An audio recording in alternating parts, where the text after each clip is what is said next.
This is Infection, the H1Z1 podcast, recorded live on Tuesday, May 12th, 2015, episode 17.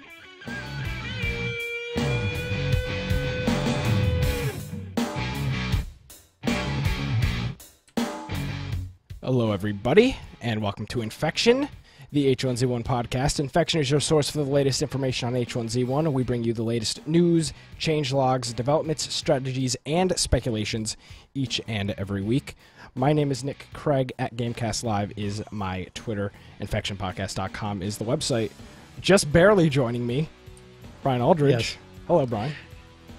Hello. I'm waiting for one of these times in the intro that you just totally tripped up. We have to start over. You know, it's funny if you nailed it. I was like, one of these days he's going to make such a mistake on it that he's going to be like, okay, we're starting over. Like when I promoted my podcast that I haven't done in like 8 months. Yeah, you said the wrong website. I read right off this Google Doc. You know what you have to do, Brian? You have to type something wrong in the Google Doc because I read. Yeah, I'll see if I can mess you up one of these times. Just throw like something 2012 weird. Or 2010 in there. I definitely say that for sure. Yeah, that'll be fun. Yeah, and I rebooted. I was going to put in this nice new power supply that I got, and so I shut down my computer. Apparently, there's a story like you just recently replaced a power supply. I wasn't familiar. You want to update everybody on your power supply situation? Yeah, so my computer in the middle of the game was just shutting off, like not blue screening, nothing. And so I had, for another computer that I was building here, I had a 500 watt power supply, which I run 4 hard drives in this and, graphics card and everything else. I was kind of nervous about running with a 500 watt power supply. So I ordered, and it came yesterday. I haven't put it in yet, a nice 750 watt power supply. So I figured, half an hour, 45 minutes before the show even starts Brian to prep. Sends me a Skype message, replacing my PSU, call you in a few. I'm like, oh really? This is what we're doing. Yeah, so I figured plenty of time, we'll be good. So all I did was start a shutdown, and it said 66 updates. And I was like, oh no. But this is your fault for never restarting your computer, Brian. This is 100% your fault. Well, I think the problem is what it was doing was crashing, so it was rebooting, but it never did the updates. Yeah, because you leave your computer on all the time. I shut mine off every night. So once a week on Tuesday, Patch Tuesday, I get my 7 Windows updates, and you just leave your computer on. And then you get 63 updates half an hour before Infection, the H1Z1 podcast. Yeah, I figured I'd forget that for now. We'll do it tonight.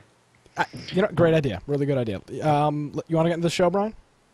Yeah, actually, and I didn't introduce myself. I think I totally I'm sorry. Of course, I'm Brian Aldridge. Is here. There yeah, we go. And if you want to get a hold of me, biteoftech.com. That's with an I, of course.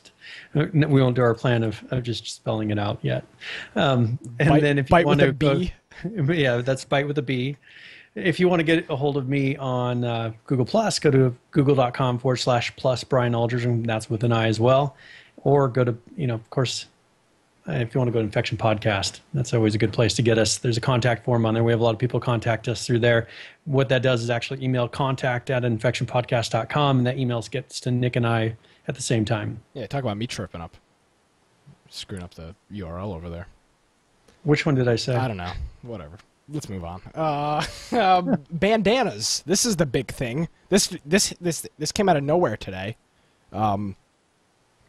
H1Z1 devs are posting pictures of bandanas. Smedley's posting pictures of bandanas and glasses and all this other stuff. Okay, I was talking a little bit. So this is the face, the face slot. I was talking about this. We have smoke before, a little bit before the show started. Why are these images so low resolution? Can we not get a high quality graphic? I don't know. And it's like they're posting it to Twitter anyways. It's not storing anything on their servers. But that's the thing. Look at. They might as well just throw up a high resolution image. Why can't they update a high?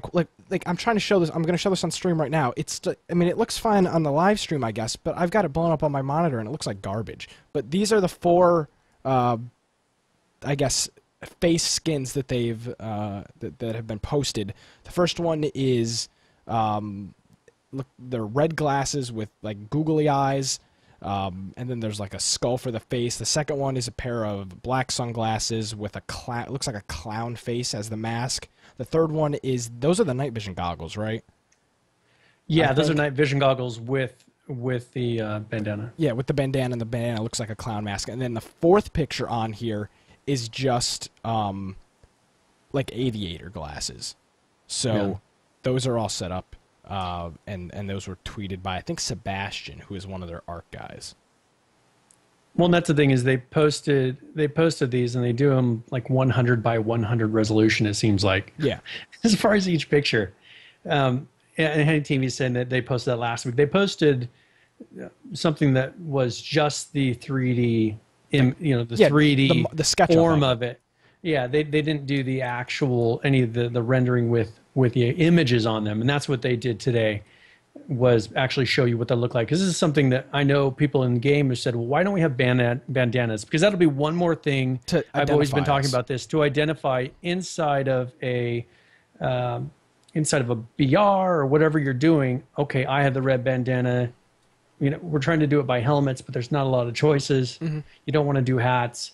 Shirts, they still either are using a really bright one. This will be something smaller that you can still identify with. And there's actually there's three other pictures that they posted as well. These are just straight up bandanas. There's an orange, a pink, and a blue bandana. And then there's the aviator sunglasses. There's a pair of pink sunglasses, a pair of blue sunglasses, and there was a pair of black in one of the other pictures. So they released a few of these today.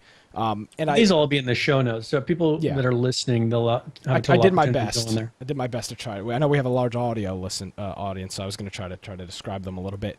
But the other good thing about this, Brian, is these are going to be skins that are going to be tradable. That's going to boost their marketplace a little bit farther, right? There's going to be more items to trade, stuff like that. So all this is good stuff, especially for them trying to get their marketplace up and running. Obviously, the more items, the better.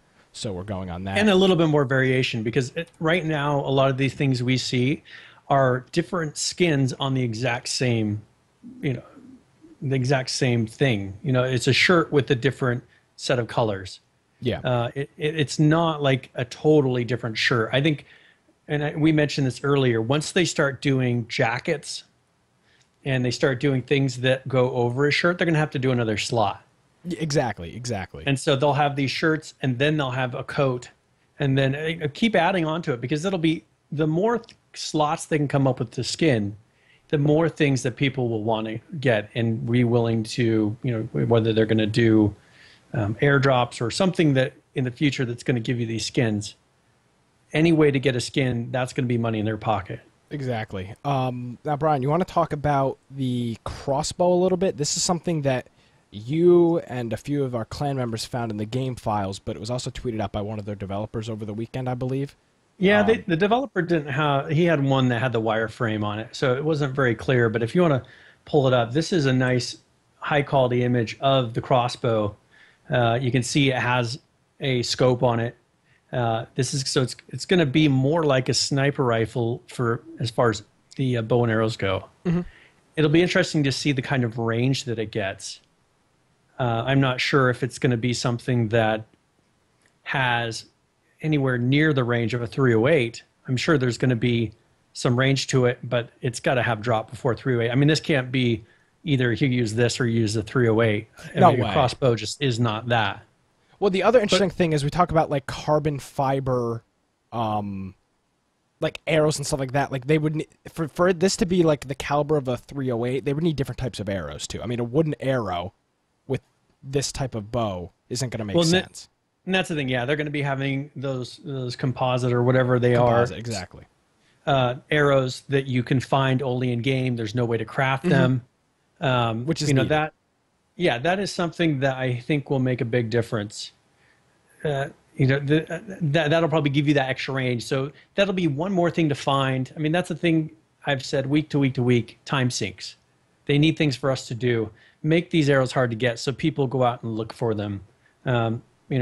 Make these the bows that are in there right now are still, they're fairly easy to find if you go to certain areas.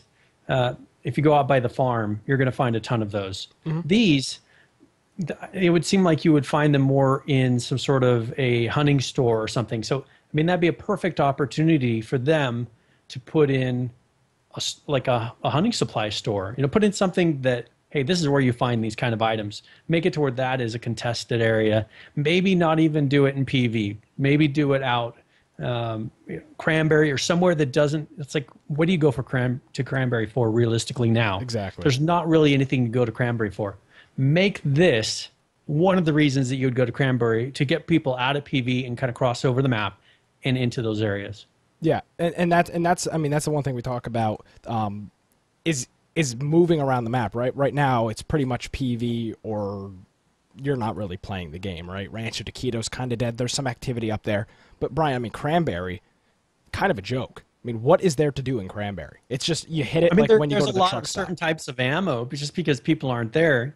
But there's not generally other people there. You can run around Cranberry for 15 minutes and not worry about. I actually ran up to Ranchito Taquito, and some guy was sniping me. I didn't have anything at the time, but some guy randomly started shooting me, and so I'm running around. I go up to the top of the off the top of one of those apartment buildings just so I can see where he's at, and he was right up there. So I assume he probably thought I was using ESP or something, because I ran right up to him.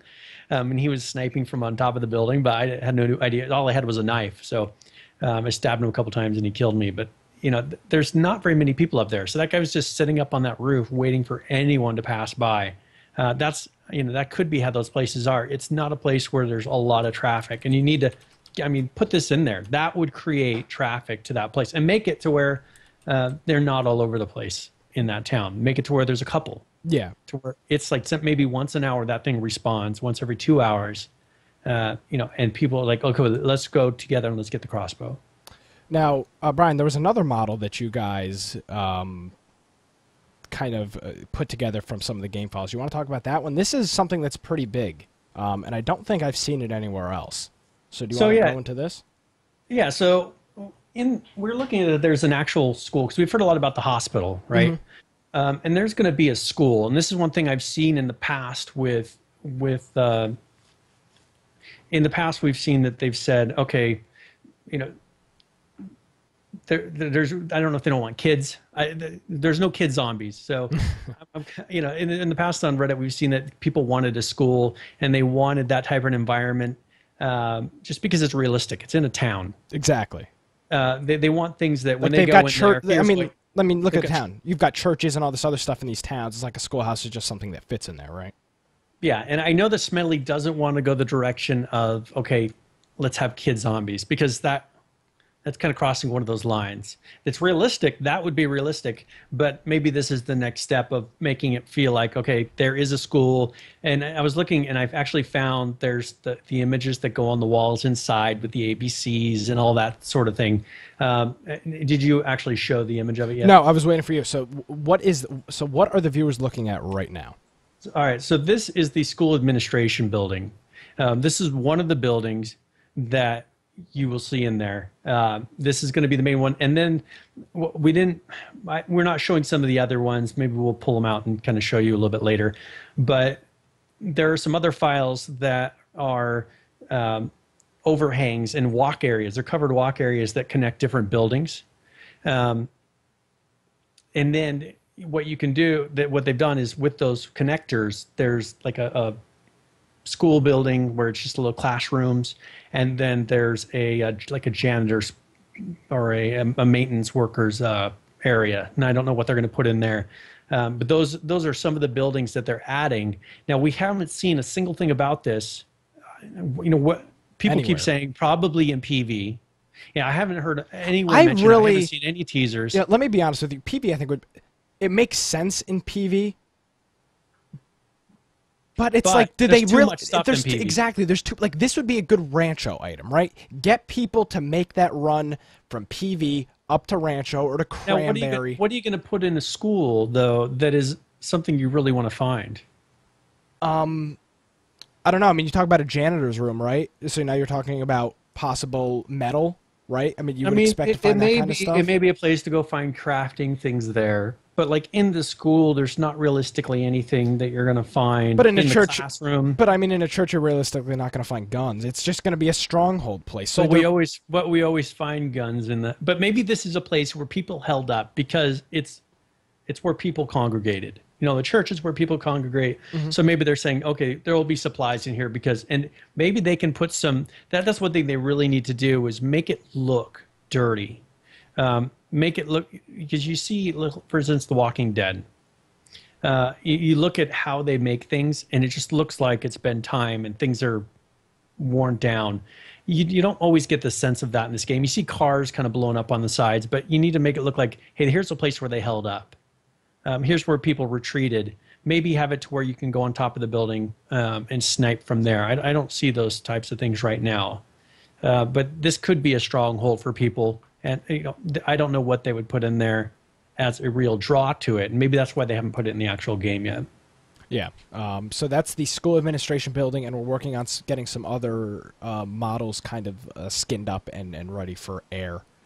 So I want to thank Brian. Who did these with you? It was like you with Ferment and somebody else. So yeah, Ferment and Falcon and I put some of these things together. We did the Crossbow and that, and we've got some other things that maybe we'll show a little bit later, but not this episode. Yeah. So we can thank them for putting into the work for that and showing that on the air. And if you want to see a higher quality version of that, it'll be on our website, infectionpodcast.com, and it's also on Reddit, so you can check it out there as well. Yeah. Let's get into some more stuff that was released this week.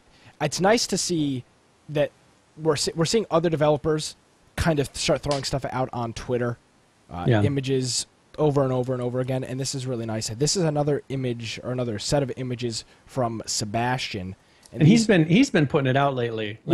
He's been putting out stuff about the medical center. Well, he's the art guy, so before everything is pretty much starting with him, right? Somebody's got the idea, and then he's doing the art, and then it's going to the game to get the mechanics done. And it seems like he would forward stuff on to Jimmy or whatever, and then they would release it before.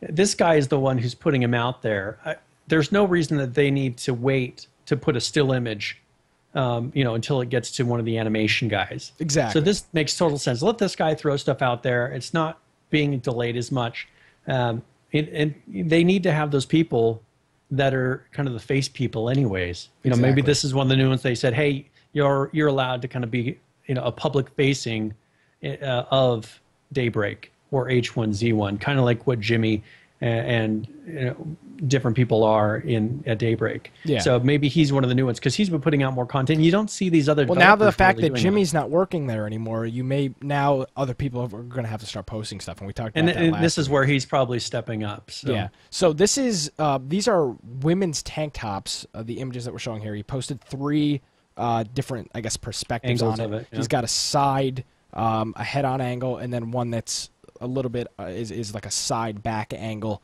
And you can just see there's actually a lot of detail in this. There's these really distinct wrinkles and ridges throughout the entire shirt. This is like a high quality model right here. This is what we're going to be seeing in game. This is like a nice shirt skin, and it's going to be something that's high quality, which we've seen in the past. Them updating graphics. This is going to be a nice new graphic that's going to be in the game, and it's going to be high quality enough where it's not going to look crappy on the players as they use them. Well, okay, and here's one thing. I'll give you a little bit of inside baseball of what they're doing here. If you look at that image, you see those wrinkles. I mean, those are not dynamic. Those are not something that as the character moves, those wrinkles change. Exactly. The wrinkles change. They draw those wrinkles in there. So, I mean, this is going to be when there's a skin on it. If you look at some of the men's shirts that they have right now and some of the shirts that are before this one, those wrinkles are all there. So, but it looks like with these ones, they're nice quality. It's not going to throw off the way this shirt looks. Then they'll start throwing skins on this. This is just the basics of what it's going to look like, and then you'll see a lot of different designs with these. Yeah, exactly. This is like the 3D model that they post out, and then you'll be able to skin it. But now the interesting thing, Brian, we talked about it a little bit before. With tank tops, now you almost have to add another clothing slot. I mean, because eventually we're going to get... This has got to be preparation for that. They've got to add a coat slot at some point. Because you're going to get jacket slot. I mean, you're going to talk about the weather system. We're going to talk a little bit about that later, but we talk about the weather system. That's something that's going to be in the game, and you're going to be affected by that weather system. If it's raining, if it's snowing, or if it's really hot and sunny out, you're going to have to I guess say dress accordingly. But maybe your stamina or your food is going to be affected if you're not dressed properly. So a tank top. So this will be a summer type of outfit. So this is going to be something when the weather is hot. This is what you wear, and it'll cause you to not overheat and whatever type of dynamics they put in there. The same thing is okay when it starts getting cold, when it starts snowing, when it starts raining. Then you're going to have something to put over this, and so that's where they've got to add that slot. Mm-hmm. And I think I'm once we get into, I'm kind of excited to talk about the weather system because that's one thing that I know they're going to be bringing back in, but it's just going to add such a dynamic to the game again. Yeah, I mean, it's going to be something that right now, you don't really care what you're wearing, right? Yeah. I mean, who can? It's purely based on what you want to look exactly. like. It doesn't go into the gameplay. I mean, we talk about all this different stuff that adds up over time. This is going to be that kind of stuff, right? What you're gonna have your weather system. I mean, even the sleep is a big thing now. You have to, if you're out running and you're tired, you're gonna veer off the road a little bit and go find a house to sleep in. It's just stuff like that not even slows down the game, but it's like Brian, you talk about keeping people busy all the time. It's stuff like that that's gonna keep people saying, oh well, hey, I gotta we're gonna go out on a run. It's snowing. My stamina's gonna get hurt by me running if I don't have a coat on. Something like that. Yeah, and I've got to go get my jacket from the base, and I've got to do these different things in preparation for the winter. And it's all part of that gameplay element. And there's a lot of things that we're going to be talking about a little bit later in the show that have to do with those time sinks. But that's something that I know they're going to have to invest some time in. And this hopefully is one step towards, with the weather system being one of those time sinks, and with the hospital and with the school and all these different things that they're doing, those will be those time sinks that they need. Yeah. So that's all we have for the tank tops there. There was an interesting post on Reddit that Schmedley made a few days ago, and the title was really interesting. It's just airdrops, nothing else. Yeah.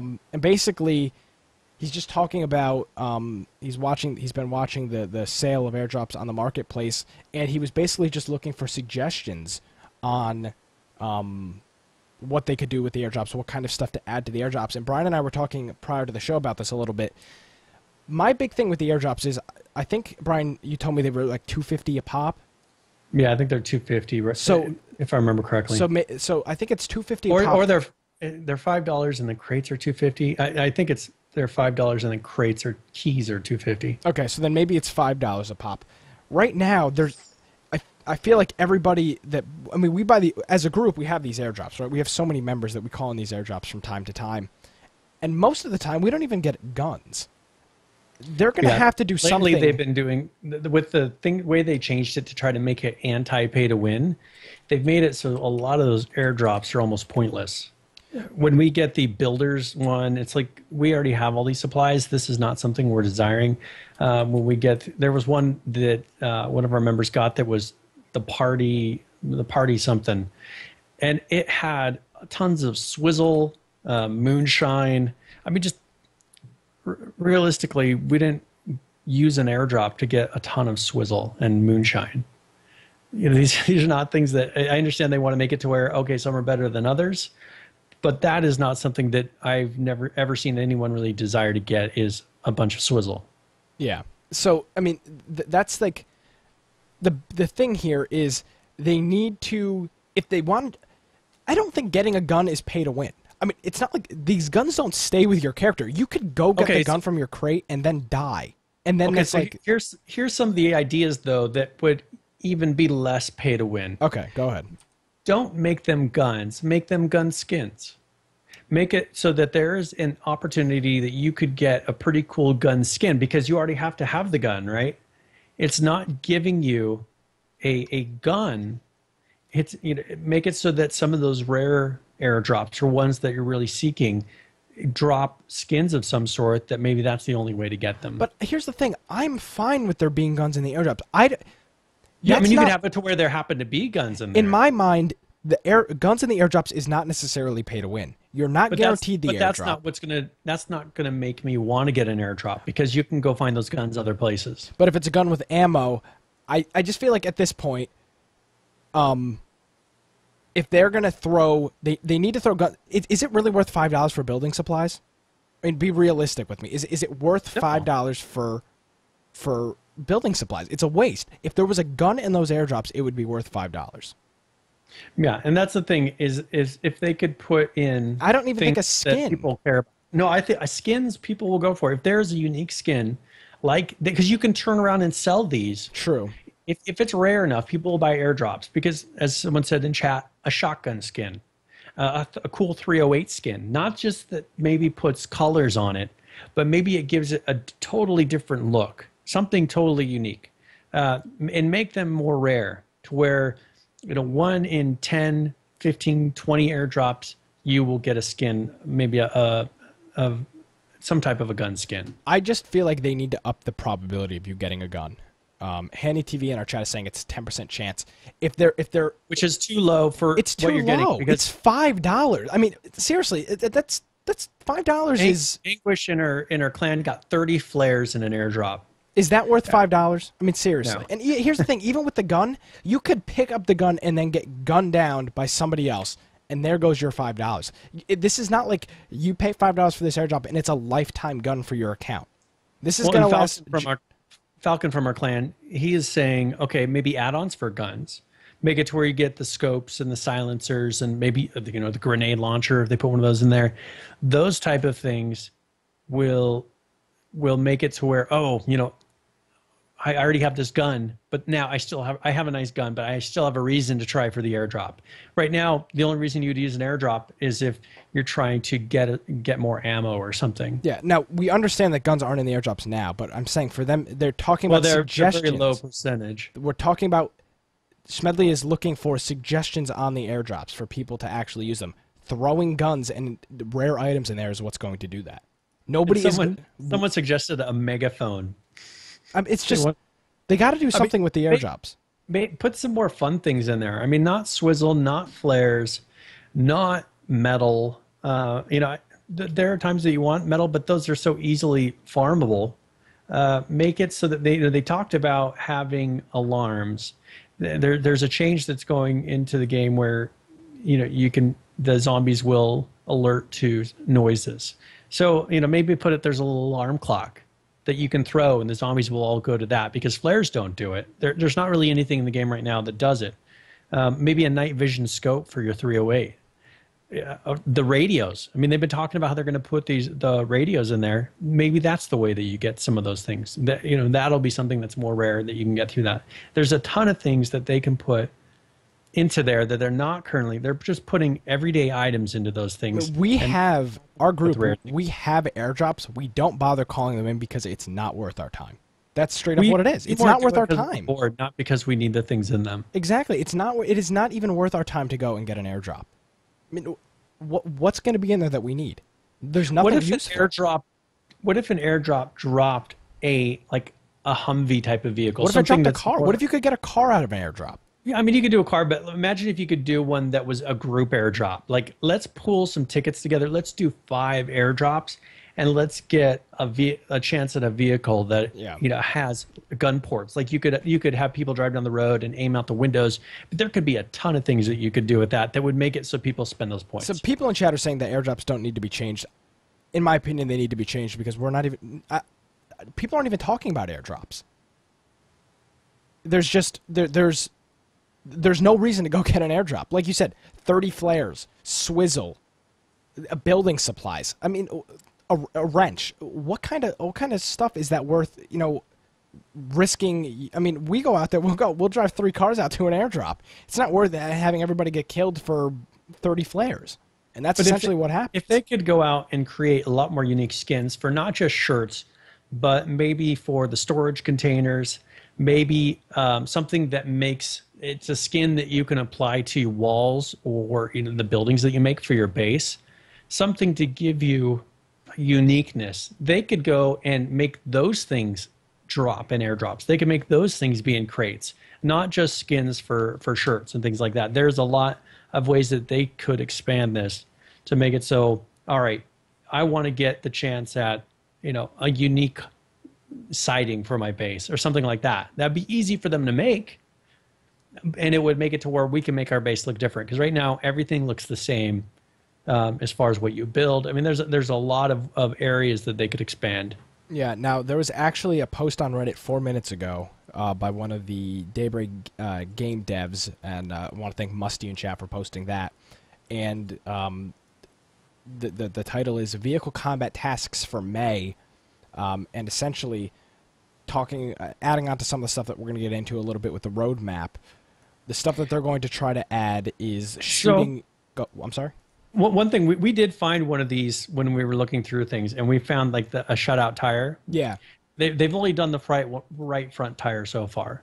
Yeah, so... on the police car, I think. So the kind of stuff that they're looking to implement in the month of May, stuff like shooting into vehicles and hurting occupants. This is a big thing, sniping the driver as the car, if the car is coming straight towards you and you're up on a, the perfect example I think is up on the water tower over by the waste dump. That's a perfect spot for a sniper to sit, and as you're driving down the road, your driver gets sniped and the car stops. Headshot somebody. Exactly, stuff like that. The other thing is occupants shooting from within the vehicle. That's a big thing as well, because right now you get out and sometimes and you this get run totally over. Coordinates with what I just said. Make it to where there's maybe a rare vehicle in there that lets people shoot out of it, and this is their first step towards that, I think. The second thing is the windows being shot out, and then shooting out tires. This is all stuff that's going to make... I mean, right now, the only way you're killing anybody in a car is if they jump out or you can get enough shots to blow it up. Because most cases, you see somebody with a car, you get a few shots, and they just speed away, and you never see them again. See, and I've actually used this to my advantage with the glass. Because I had somebody in a... I don't remember if it was a BR or not. But I had... Actually, it was in a BR. I had somebody who... was outside the window, and they were looking in at me, getting ready to shoot me. And so I'm sitting there, and I don't take that first shot because I know that they're going to have to do a shot and blow out that window first. The first shot doesn't hit. So I sit there, and as soon as I see the glass break, I do a shot with the 308 and hit the guy in the head, and he drops. That's the sort of thing. That's a gameplay element that makes that fun. You being somewhat skilled at the game can use these things to your advantage, whether it's somebody driving down the road, shooting out a tire, when you drive over the punji sticks or something, it'll blow out a tire. These are all things that you can kind of use that right now it'll do mass damage to the car, or things will happen. Somebody gets in your car, you can't shoot that person out without blowing up the car. This will stop that sort of thing. It will make it so people just don't jump into a vehicle. To say, okay, now what are you going to do about it? It's okay. Someone jumps in your vehicles, turn around and shoot them. That's much more realistic. Exactly. And these are just all more gameplay elements that they're adding over and over. So we're going to get into the roadmap stuff in a little bit. But I guess the first thing is the May 8th patch. Yeah, so this was the quality of life patch that they came out with. Which is something that... So, once a month. Exactly. Quality of life, I think we covered this last week a little bit, but quick summary for anybody that doesn't know what the quality of life is. They're going to be doing them once a month, and they're basically just going to be tying up loose ends in little problems with the games. You're not going to see any huge changes in here. It's just going to be little things like getting stuck at the loading screen, fixing issues like... Let's run through these really quick. Yeah. So they fixed an issue where it was locking up at the loading screen, and that potential. Now they put potential fix because there could still be some issues, but they probably found one of the bugs that was causing that. That is one thing I haven't noticed it as really since this quality of life patch. So perhaps they did fix it. Of course, if you do see it again, make sure you go and report it on the issue tracker. But hopefully that's the end of us sitting there at that loading screen and having to Alt F4 the game. They fixed an issue where players were losing shotgun shells under certain reload conditions. So there'd be times where you'd sit there and reload it, and those shells would just disappear. I ran into that.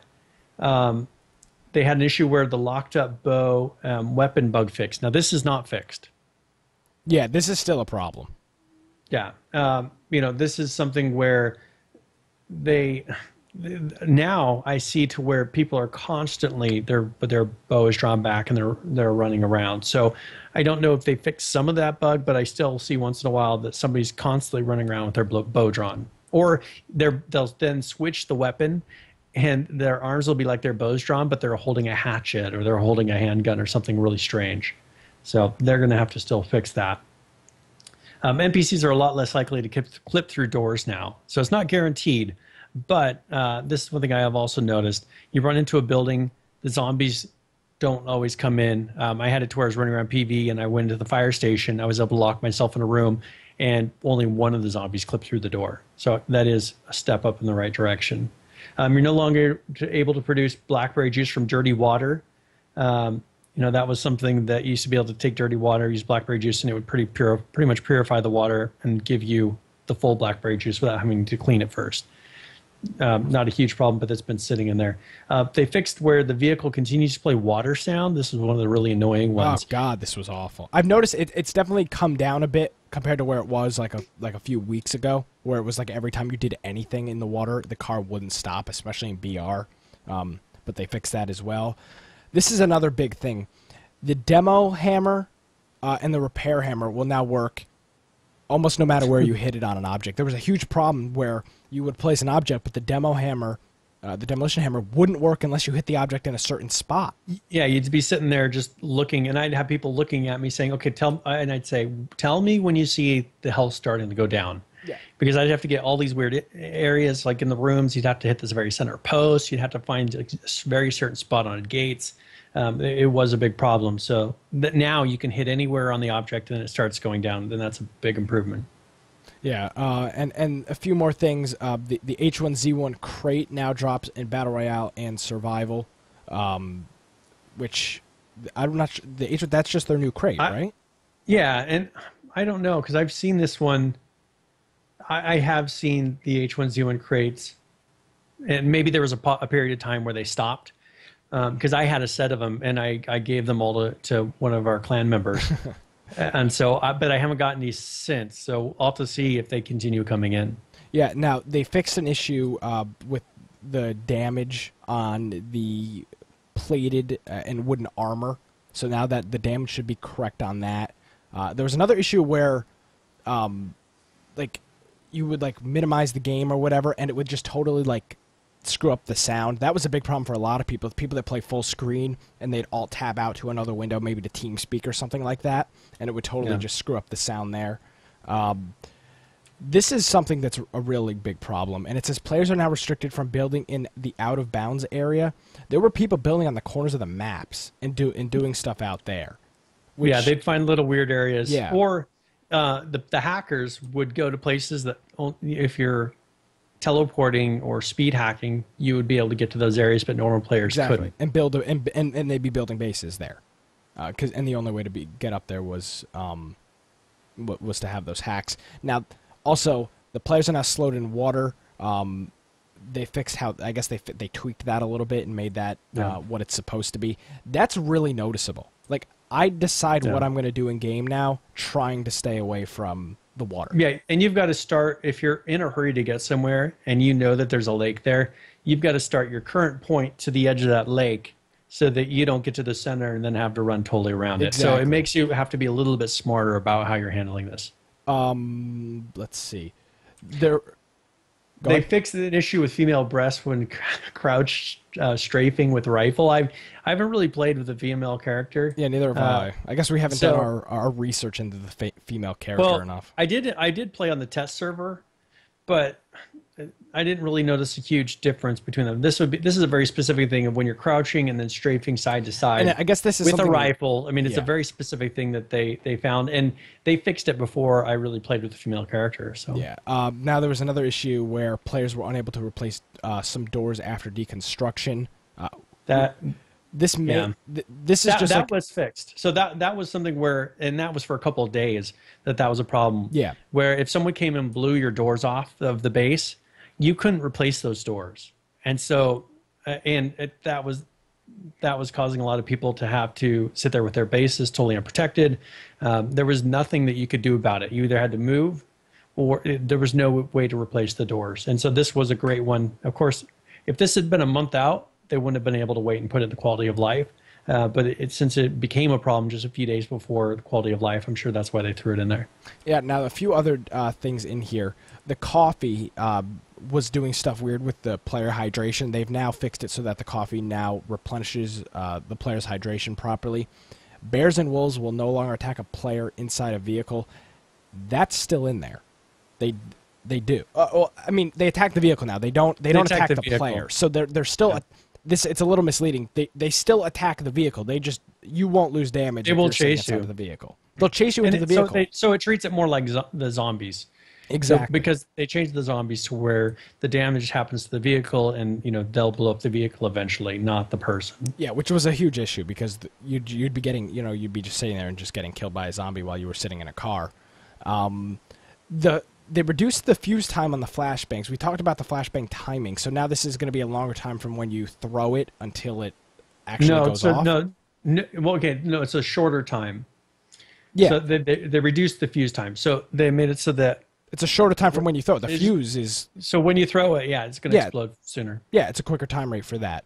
But now the blinding rate has been increased, which right now, where was it last? Was it 2 weeks ago that we talked about it? And we talked about how it was definitely way too short. But they've increased that. Yeah, I mean, it seems like it was 2 seconds, and maybe it's like 3 or 4 seconds now. I mean, you think that's not very long, but when you're in a firefight. Yeah, I mean, if you can't move and the other person sees you and you can't see them for 4 seconds, you're probably dead. There's a new Battle Royale screen, which is nice. So you click on Battle Royale, you type in your name, you get to choose, is it like standard or hardcore? I think are the 2 different game modes, or regular or hardcore. Well, when you first do it the first time, you pick your name, you pick whether it's a male, female, and then you go to whether it's a standard or a hardcore BR. So there's a nice... Everything is kind of unified within their new GUI that they made. So everything is implemented now. None of that stuff that we were dealing with before, with problems with the old and new GUI. The metal shard, or the metal shed has been deleted. Removed. We actually used the metal sheds, like on the top of our old bases, as just kind of like places that we could go in and hide essentially if people were shooting at us. But really, people were just just placing them wherever. That's the only time. And as they put in here, it was a pre-alpha test item. You couldn't put doors on it. It was always crooked, and so I think that this is something where they're looking at it as, if we're going to bring this back in, perhaps they're going to redesign it so it can be something that you're fortifying. You can put a door on it. Maybe you can put some sort of a barrier on the windows so people can't get into it. Make it more of actually having a point to use it, because other than us using it as a cover item on top of a base, and they took that ability away, there wasn't much of a use outside of a base to use it. Yeah. And there was just a lot of I don't know the word I'm looking for, just a lot of misuse with it. They were just placed everywhere. They were using it for people to jump up onto. There were different things that they're using them as for blocking things.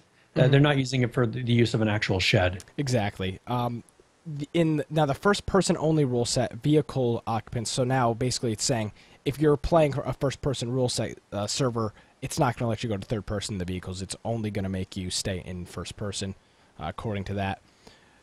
I guess we should show the map for this, Brian. So this is something, and I was kind of surprised that this wasn't out there. They changed it without really giving a heads up in the game. I opened up the map right after this, and it's a totally different map. So I assume you're showing it on screen right now, perhaps? Yeah, I'm right here.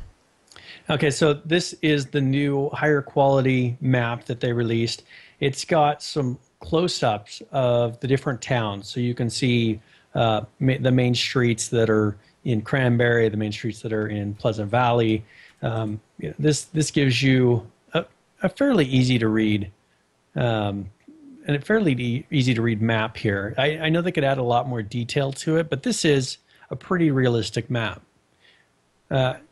People that are looking for, okay, I'm in Cranberry, I need to know where the church is, because that's one of those places that people say a lot. So a newer player could pick up that map and say, all right, you want me to meet you at the church in Cranberry? All right, there's how I get to Cranberry. Okay, here's how do I get to the church. So it makes a lot more sense. Yeah. And so that's now in the game, and there's a link on our website, infectionpodcast.com, for that as well. This is a huge thing that should have been implemented a really long time ago. The players now start in the active weapon stance. This is just such a that was such a like because that was my tip of the day. Oh was that my last God. week? Yeah, my tip of the but week. this is something that like remember like when the game how to get out of when the game weapon first stance 2 came weeks out, ago. everybody thought it was like a bug, and they'd be like, "Oh, switch to your first person and punch, and then switch back and you know have a melee weapon." We all thought it was a bug. It was just because there was a passive stance. I don't know why you would start in a passive stance, but now that's fixed as well. There was some issues with the camera. I guess it says fixed jittery camera when sitting in the back of the truck. Like that. Oh yeah, just, I remember this. So you would just be like, because it'd be like there was some sort of a earthquake or something happening randomly. You'd be driving down the road and you're wondering what the person driving is doing. Like, are you doing something weird? Because all of a sudden the vehicle would start shaking. Yeah, and so it makes you less nervous. Yeah, we would think a lot of times that players got like disconnected or whatever, and the car model was just kind of freaking out. Now, this is an issue for the PvE servers. There were some damage sources like the Molotov cocktails and grenades, and the damage wasn't getting tracked properly for those. So that's now fixed on the PvE servers as well. And there's a noticeable hitch when dying. Fix the noticeable hitch when dying. Do you have any clue what that is?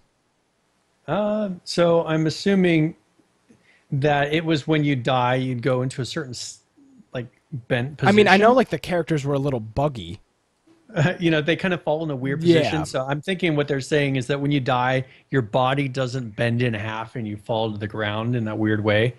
It's kind of funny to look at some of the original footage and gameplay from when like 5 months ago that we started playing to now, because so many of these changes happen just a little bit here and there that you really miss what the you know, it's so gradual that, okay, the little things like that, or the way that the UI looks now versus the first day, there is a huge difference in all that. So, so I encourage people, maybe if you want to go and if you're saying, oh, they haven't done anything in these 5 months, go look at some of the day one footage and play some of that, and you'll see the difference. But this is one of those things, you watch that day one, there was a stock set of animations, the way that everything happened. There's a lot less variation. So people would die and then they just would like plop over all funny, or you know, you'll just have to go see them, because there's a lot more different things that they've been putting in now that I think we take for granted.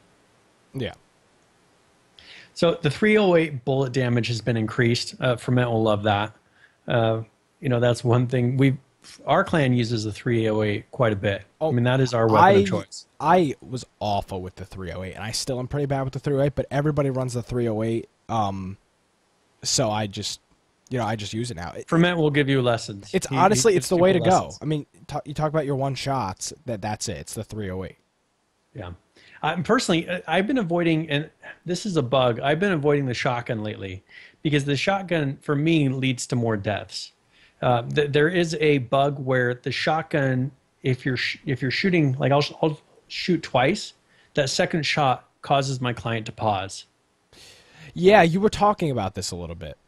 And so this is something that I'm going to go out with an AR or a handgun and a 308 as my weapon of choice. So something else, because I've died more than it's helped me with a shotgun lately, because I'm always going for, it seems like out of habit, I always shoot to the left on my first shot, and I'm backing up, and then I'm right on the second shot, but there's a noticeable pause. I've seen people bringing it up saying, hey, is this hackers somehow doing something to try to, to try to mess with my game, maybe sending more data or something. But I really think it's just a bug in the game. Yeah. And you were saying in some other cases too, you just felt like the game was pausing for like, just milliseconds, but enough time where it was like pausing for a full second in this type of a game during a firefight. Pausing is for a huge deal. Any time that somebody else has the upper hand and you're unresponsive in some respect, you're talking about flashbang, anything else, that's just the probability skyrockets for them being able to kill you. So any little latency difference, and in this case, it's like the game pausing when you're putting off 2 shots with that shotgun. Yeah, you're gonna get killed. The pants model for the male and female were updated, and there was a texture tweak to that as well. The breathing sounds. This is something that these are really annoying. Once you get to 60% or 60% or below that threshold, you hear your character breathing, and it starts off, it's just a...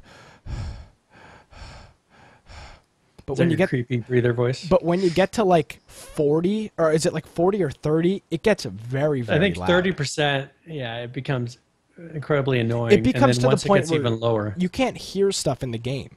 I mean, they've got to tone back the volume a little bit on it. It's bad. Yeah. I mean, you can't hear people in TeamSpeak because your character sounds like he's about to have a heart attack. Well, and I end up turning my game volume way down, which could become a problem when I'm trying to listen for people. So yeah, exactly. You know, that's something that they're going to have to tweak, and maybe not at 60%. I mean, when I'm at 60%, I'm not like, yeah, no, you're not having a heart. You're not. Now, Handy TV is saying just turn it down, but you know, there's other things you're turning down other things. They don't have a breathing sound, you know, only thing that you can turn down. It does affect other places in the game.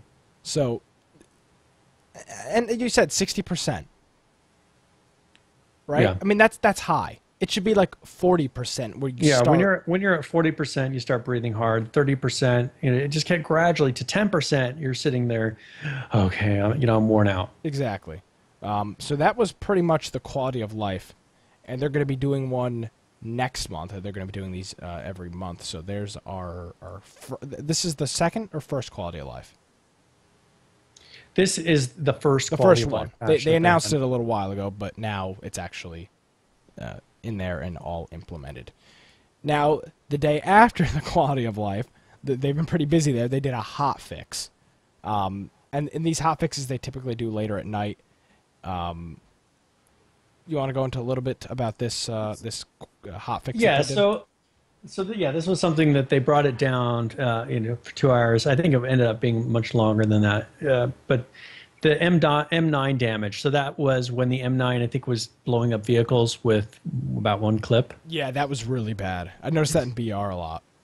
Yeah, so that seemed to have fixed that problem to where it is more of a... And the 45 is supposed to be a more powerful weapon than the M9, but the M9 does shoot more bullets. So I'm assuming they probably balanced that out to where it is more like the actual damage of the weapon to compare with some of the other weapons. They fixed the issue with some door placement.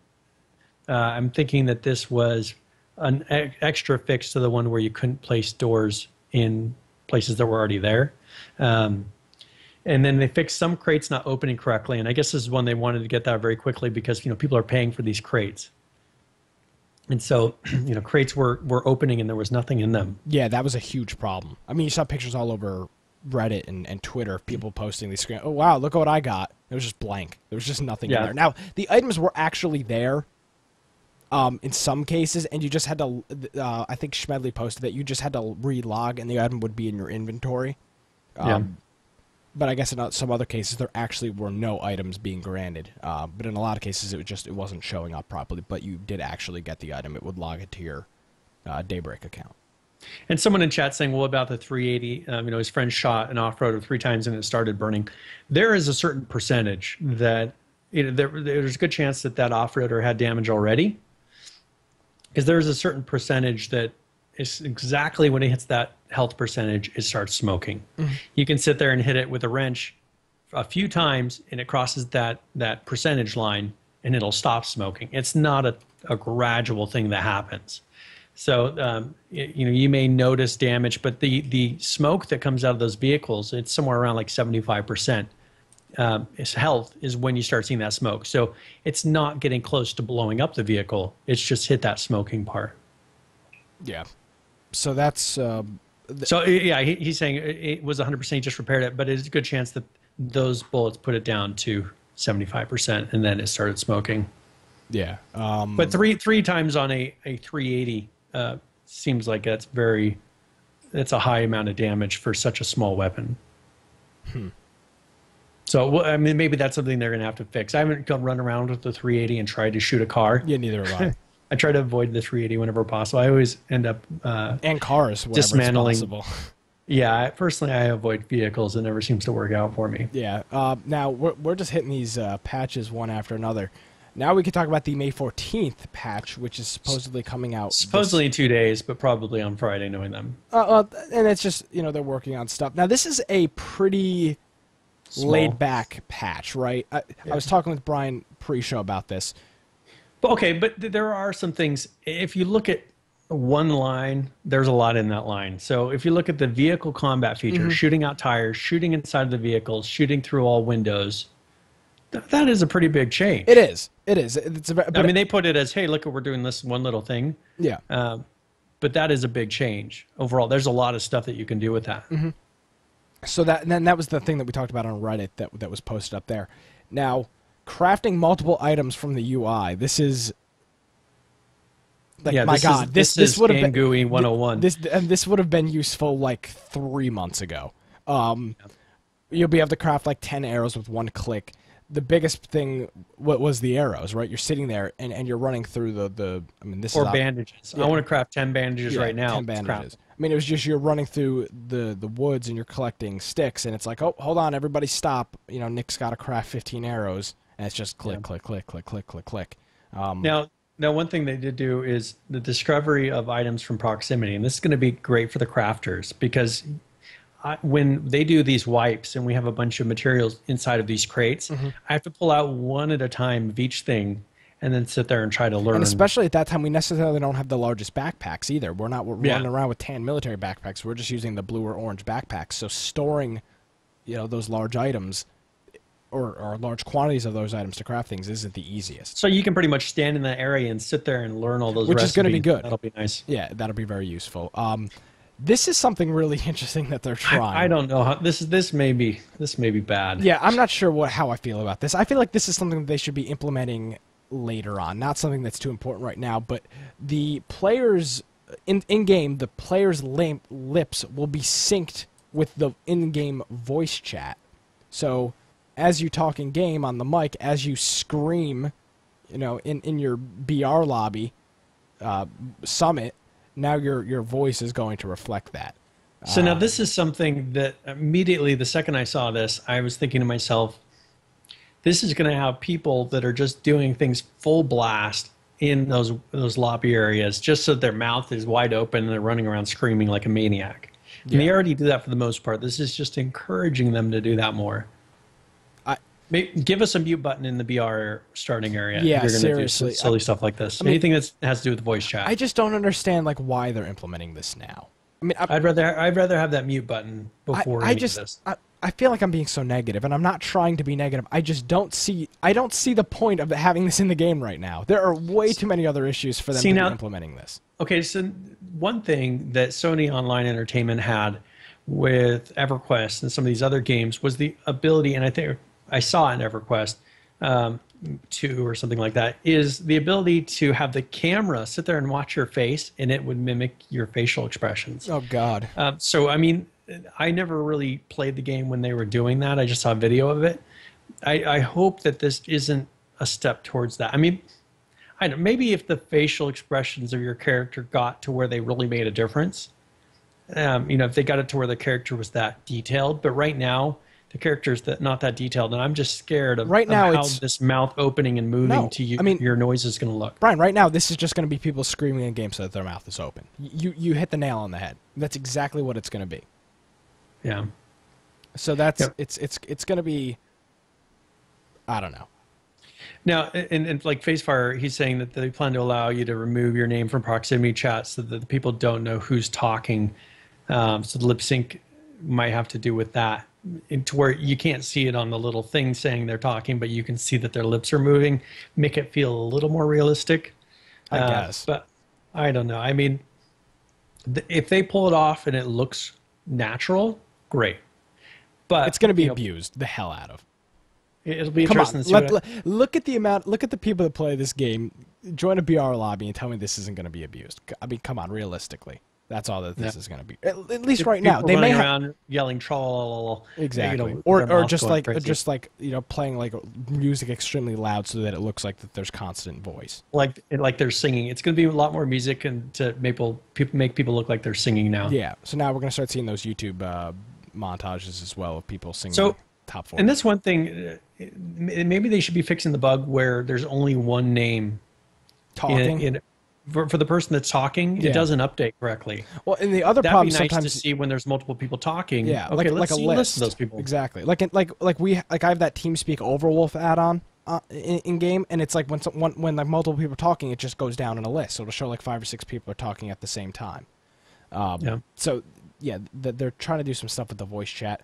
The footwear. And there was actually a script. Now, one thing I just want to have a little side note that I saw on Reddit is that someone has submitted to Daybreak a thing that lets streamers hide their names in game, so that and maybe this is what FaceFire is referring to, so that when they're on the streams, their actual in-game name doesn't show. So it's some sort of a script that will hide your name and people's names in game, so that maybe they have an extra set of privacy. I guess so. So I only saw was a little screenshot of it, and they're saying, "Hey, somebody give us the code to be able to do that." Yeah, and FaceFire saying that's what he meant. So they're having it to where, and mainly this is for streamers, they can hide their names, because right now they're using weird fonts. They're using all these weird things to try to get around the stream snipers and people. Maybe they'll make it so you can hide your coordinates. A couple different things, but that is important for those streamers, because we always see that. So, like when we kidnapped Summit, that was a big thing where, okay, people can see where he's at. People know the server we're on. Bam, here they all come. Give them a little bit of privacy. Yeah, and Handy TV's talking about what you said about the changing the font. Yeah, they changed the font in game, and it makes it weird question marks and all kinds of crazy things, so streamers can't see what's going on. Yeah, exactly, which is just a privacy thing for them.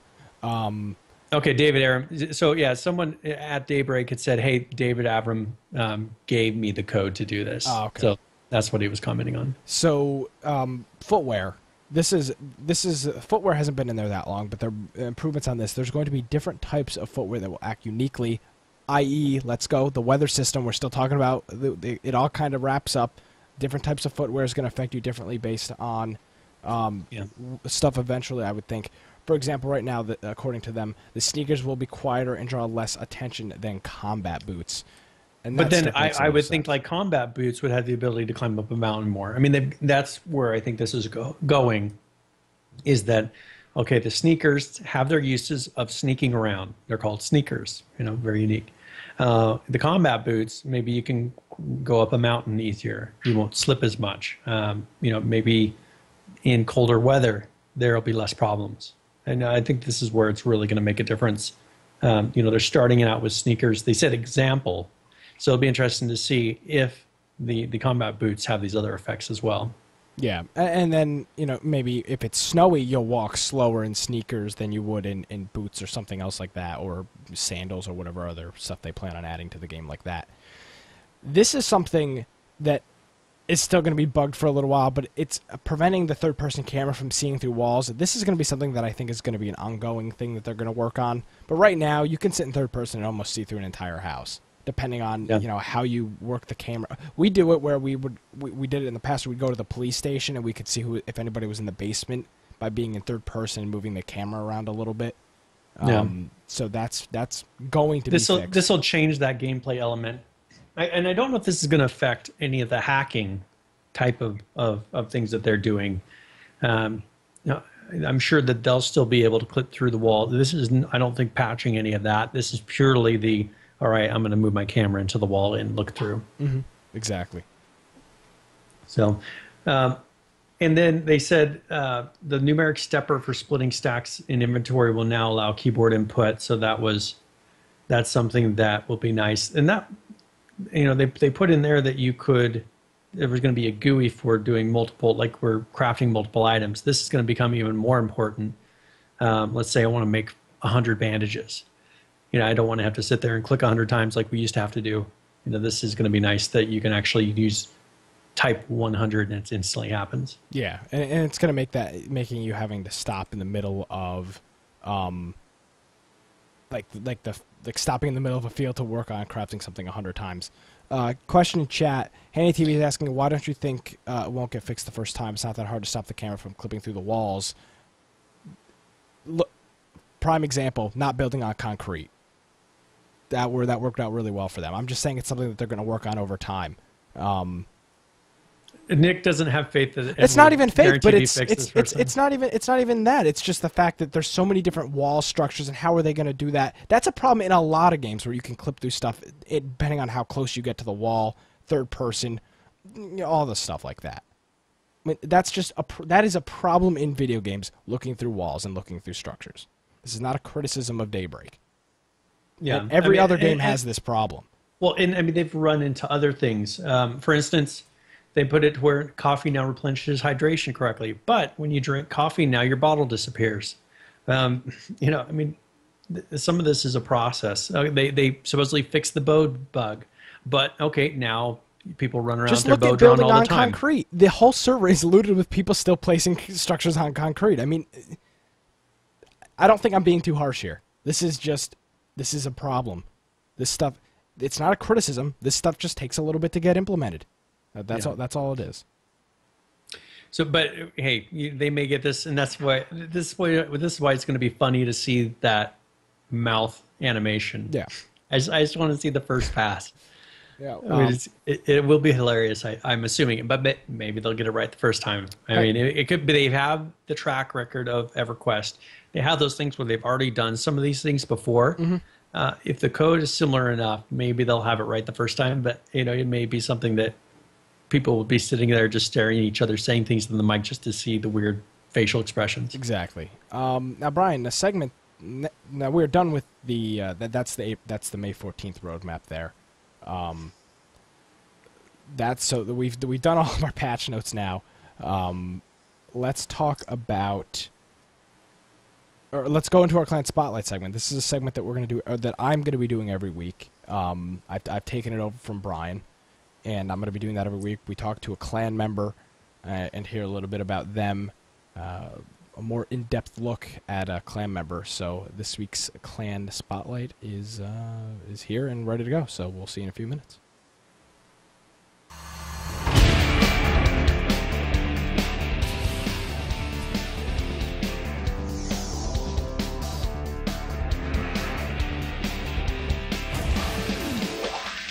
Hey everyone, and welcome to the Clan Spotlight. This is an opportunity for you, the viewer, to get to know members of the Infection Clan.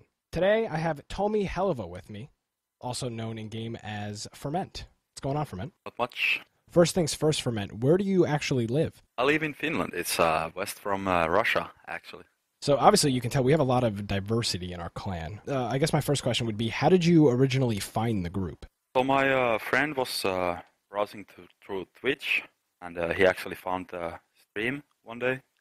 And we were just listening in and, cool stuff, and we decided to join in. Now, you joined us pretty early on. How much time do you currently have in-game with our clan? I think it's nearing 3 months now. Really? It's episode 3 or 4, number 2 maybe. So you're like one of the veteran members in our clan. We've made references to you on the show before, but you're like one of our main core members. You play all the time, and you have something like over 700 hours in the game. Is that right? Yeah, 700 hours. Now, with 700 hours, do you work? Do you have a day job? Yes, I'm a programmer and a system administrator in a Finnish company. What would you say your most memorable moment in the clan has been over the past 3 months? Yeah, it's one of these days I logged in and Brian had changed the code for one of the doors because apparently there was a random hacker logged out inside that shelter. So I had logged out in the same shelter and I couldn't get out for 6 hours. I was stuck in there for 6 hours. So you were trapped inside of your own base for almost 6 hours? 6 hours. None of the codes we tried worked on the door, so... So did Brian eventually come back on and save you? Yes. After 6 hours, Brian opened the door for me. What a great guy. Ferment, what other games do you play online? Battlefield, Counter-Strike, League of Legends... So you seem like you're more of a multiplayer game person. You're not really into the whole single-player stuff? Well, if games these days were better in the single player, maybe I would be playing more of those. So right now you don't think the single player in these games are up to par? Not really, no. There's a different level of interaction anyway. It's much more fun to play multiplayer with friends rather than alone. At what age did you get your start in the whole technology, computer programming stuff? I got my first computer when I was 7, so I got a head start. Most people don't. One of the things that you guys may not know about Ferment is he has got an amazing shot in H1Z1, and honestly, one of the best in our group. And if I feel like every single time we're going somewhere as a clan and Ferment kills somebody, he is instantly called a hacker. Is that right, Ferment? That sounds about right. I think it's because I'm most of my life I've been playing FPS games, and Battlefield. There's bullet drop in that game also. So I have a strong background in FPS games. I think that's one of the reasons, maybe. Ferment, a little more about H1Z1. You often talk about the things that the game could improve on. What would you say right now, at this point, H1Z1 could improve on the best? You need a clan system for the building rather than an active group, which is reset every time. All right, Ferment, thank you so much for being part of our second clan spotlight. Do you have any final words for the viewers? Well, viewers, join us. Join the server. If you want to be part of our next clan spotlight, go to our website, infectionpodcast.com. Go to clans, clan spotlight, and fill out the application. Ferment, thank you again for being on the clan spotlight, and we'll see you in game.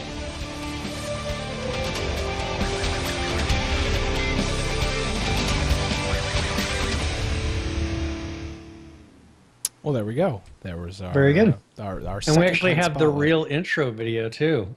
It's not the 6% version. Yeah, this is not a 192 by 300 video that Brian has rendered out that took me hours to render. The final one.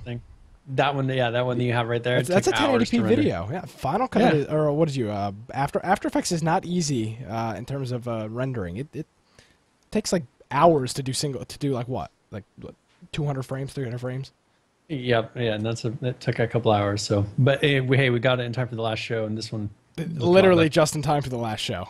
Yeah, with minutes to spare. Yeah, no, actually not to spare. Yeah, exactly. We were a little late there.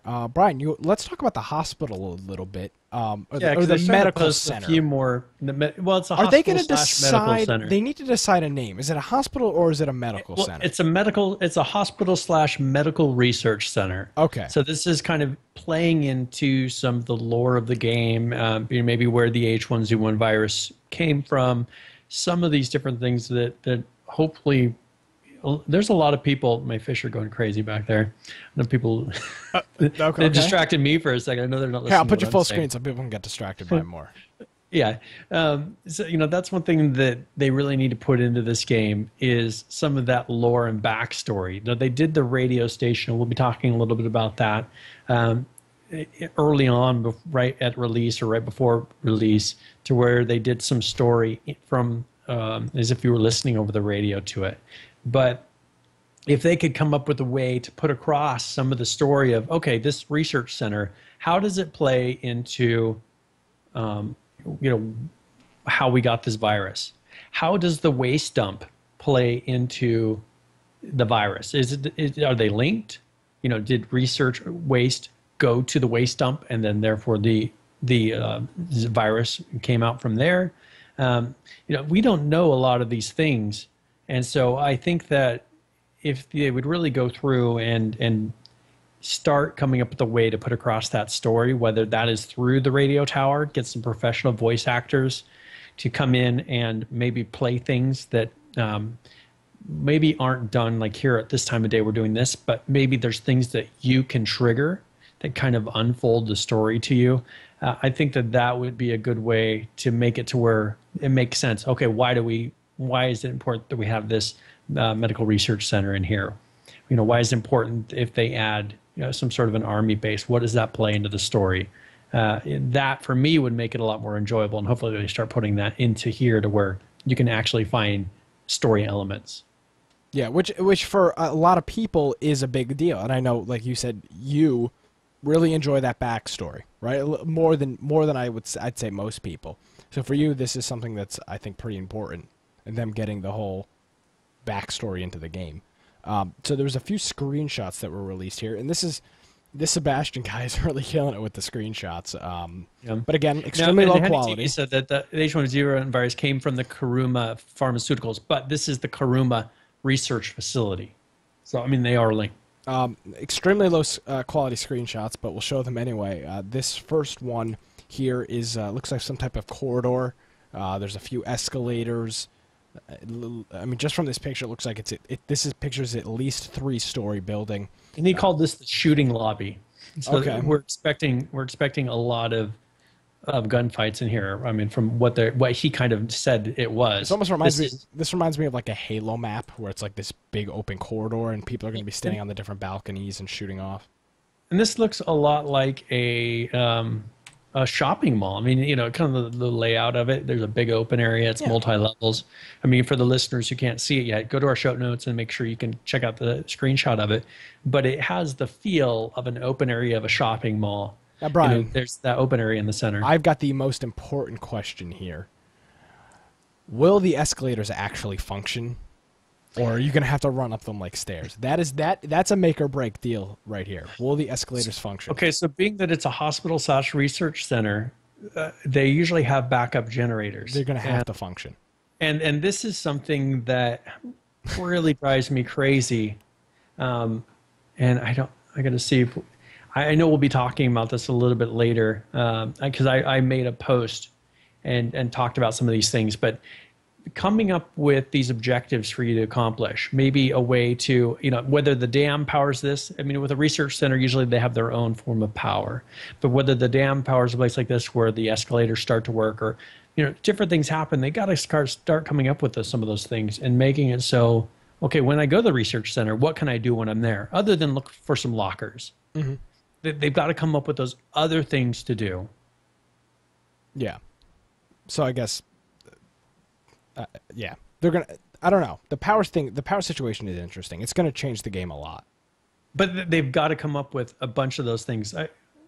I don't. We'll talk about in a little bit when we get to my post, because I go through steps of an example of how they could use this whole system as an endgame rating type of format of, okay, you do this, which allows this, which makes it so you can do this, and it unfolds. So we'll wait and let's cover some of the other things and we'll come back to that. So I'm just gonna shoot through these pictures real quick. This first one, few escalators, an elevator, at least a 3-story building. They're calling it what, Brian? The shooting gallery, I think, is what he had called that area of the research facility. Okay, moving on to our next picture. This looks like some type of either cafeteria or prep room, or just like a research room. I can't really tell from this picture. There's sinks involved. There's some tables involved. This could be like a multi-purpose drinking fountains. Yeah. And then now, if you can power the room, does it have its own water supply? Can you fill your water bottles with clean water? I mean, there are a lot of little silly things. But and now in this next room, there's something interesting here, Brian. There's a thing on the wall that has a number on it, and it says 207. I don't know if those are room numbers. Are those sensor indicators that are going to be on there? And then there's some that rolling medical equipment. It looks like a sign of some sort, or it's kind of hard to say. Tell but looking at the dots, it looks like it almost might be like an LED sign or something like that. So, well, it might be I mean, it's kind of hard to see from this. It is somewhat a high quality graphic, but it is somewhat fuzzy to where you can't really look and say, oh, okay, that's definitely ridges or edges. Yeah, and then there's some water fountains in here, and then some just rolling medical equipment as well. So those are some more of the screenshots from the medical research facility hospital. I'm just going to throw a bunch of words there. But yeah, I mean, it does look like a room number. I'm assuming because that is just a prop that will go into the room. So they're just kind of showing you, here's what the drinking fountain looks like. Here, you know, there's different parts of the facility. That does look like the template for their room numbers. Yeah. So that's the stuff with the hospital. There's an interesting video on that was posted a long time ago. I mean, this is back when they had more of a weather system. Yeah, this video was posted in 2014, and it made a little thing to Reddit today. And there's some interesting stuff in here that I haven't seen before. I'm just going to play the video in the background. I have never seen these pictures before, actually. This is like the full-on snow system in the game, and it made its way to the front page of Reddit today, and that's why I threw it into the show notes. But this is some high-quality gameplay of the dynamic weather system, and in this one... Because we never really saw snow that much. I mean, no, we didn't. It just rained the entire time. It rained, and they saw performance issues, and they saw that it wasn't as clear. You know, the rain didn't look like what they wanted it to. I mean, if you look at this video, you can see that the bear does not move. He's sitting there shooting it. Yeah, I and mean, the bear didn't this chase is him. This was early alpha. I mean, this is pre-alpha. Yeah, this is old stuff, but this but video. You can see, look at what they did with the snow and how it changes the looks of the cars. This is where things like your boots will make a difference, so you don't slip. There are a lot of similar things in here to what we have now, but putting in that dynamic weather system, putting into where there's snow and there's frost and there's all these different things, that for me would just add to the gameplay element. Yeah. And it makes it feel different to where you're not constantly looking at the same thing. Yeah, and that is the that's old stuff, and everybody in chat's yelling at us. We said it was old stuff. But that was an example. I mean, they've taken out all of those all things. of it. It's all gone. And so they said they're going to be putting the dynamic weather system back in. So that's kind of in out what they will be doing. Exactly. So I threw it in the show notes. So thank you for. Judd says, what about snowmobiles? I mean, there are things that they could bring in if you have a longer period of snow, alternate forms of transportation.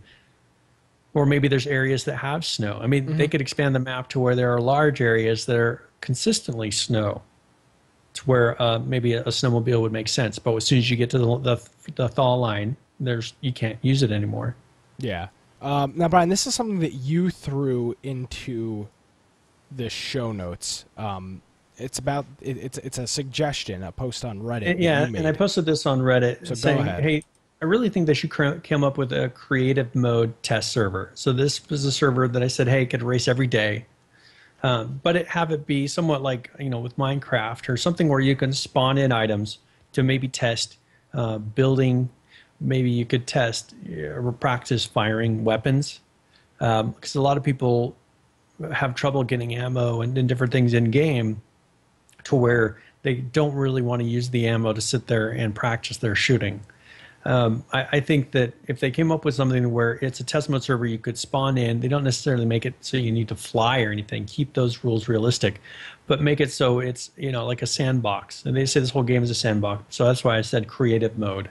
But make it so where you say, okay, I want to give myself these crafting supplies, and I want to test making a base with the current rule set of how you would build a base. This would help people to learn the restrictions, the bugs. Maybe even find how they can do something that maybe is outside of what Daybreak was thinking. And so if Daybreak can decide, well, do we want to have this in game or not? Not like where we do the overhang bug with our base. Does Daybreak want you to be able to do that or not? This would be an opportunity for people to try to make bases that are way out of the normal feel of a base and look of a base. Try to push the limits, or just whatever people want to do. If they want to practice their driving, practice maybe doing barrel rolls and flips in a car. But it would help people to find where are those glitches in the map that people are flipping their cars on too. Give people a chance to run around, test all the limits of the game, and that's what they can report back. Yeah. So this is just more of this would just be something that you would just. It basically just fill the issue tracker with problems, right? Like, oh, this is a problem, this is a problem, this is a problem. The way we find out problems now is by accident. In this case, the goal of playing this or being on the server would be to try to find issues. But the thing is, people could go and repeat that issue. Yeah. They could go through and say, okay, this is something that I run into. I'm going to go and do the exact same thing somewhere else and try to replicate that issue. Mm-hmm. And if they can replicate it, they know it's a bug. And then they can say, all right, Daybreak, here's a bug that I found. I've done it multiple times. And here's how you can replicate the same thing. Now it's by chance, and there's a good chance that you may not be able to do the exact same thing again. Yeah, so Brian put that post up on Reddit. It'll be in the show notes. If you want to comment on that, feel free to do that. And it's over on Reddit, and it'll be in the show notes. Now, Brian, this is something that we've been doing a few weeks in a row here. And we just kind of talk about the player count, and we see where that's standing. We are pretty close to where we were last week. I think we were somewhere around 9,000 players last week at this time. And right now we're at 9,396 players online. So good sign. But the 24-hour peak has been 11,000. It was like 14,000 last week. Yes. So the it's dropped about 3,000 people. The peak is down, but the consistent players playing online right now are the same. So, good, bad. I mean, what can we take? It's a little bit it's every that week. gradual. It's still that gradual going down. I mean, if you look at some of the lower statistics that they show, after the wipe or right before the wipe, it had dropped down to about 8,000 people at the lowest, and then it jumped up to about 16 to 17,000 or 16,000. Now it's back down to it's going right back down to 10,000. So, today was an 11,000 peak day. That is definitely a drop. They're going to have to continue to, it seems like there was one wipe that happened around April 15th, so about a month ago, that was a much bigger, it was a big jump, but it was a huge drop. They need to make it to where when those jumps happen, the drops are very gradual. You don't lose people quite so quickly, that people will stay with the game. And, even if we have 10,000 people on to 15,000 people on, if they can maintain that makes these servers feel playable. I think if it goes too much lower, they're going to have to start getting rid of certain servers to make the servers continue to feel full. A lot of servers are low pop right now. A lot of servers are low pop. Just go log onto the game and scroll through the list. There are, I would say, at least, more than half of the servers are low pop. Yeah, almost all the time.